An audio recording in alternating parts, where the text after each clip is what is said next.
أنا ابن بادية بسيط، نشأت في أغاثي خوامش السودان، ولم أحظى من الدولة سواء بعنفها تجاه مجتمعاتنا وتجاهلها لحقوقهم الأساسية.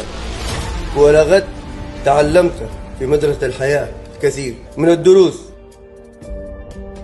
أهمها أن المسار القديم للسودان غير عادل وغير منصف.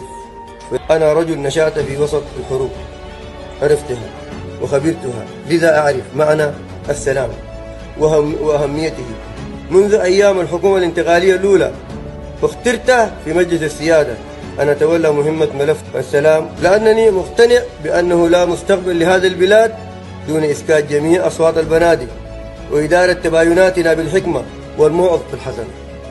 اندلعت الحروب بسبب المظالم التاريخية في هوامش السودان. إن السودان بلد غني بأهله وموارده، أفقرته سياسات الأنظمة المتعاقبة وصراعات السلطة ضيقة النظر.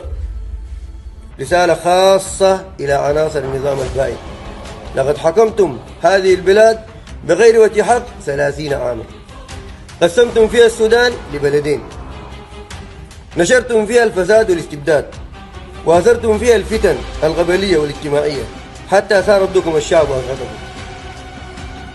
أقول لكم: أرفعوا أيديكم عن الفتنة في المؤسسة العسكرية في أوساط المجتمع السوداني، واتركوا هذا الشعب ينعم بفترة انتقال سياسي مستقر يختار فيه في نهايتها من يحكمه دون تزوير ولا تزييف، حتى يعود الاستقرار لهذه البلاد ونتجنب الشرور والفتن.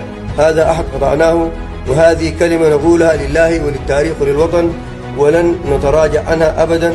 والسلام عليكم ورحمة الله وبركاته.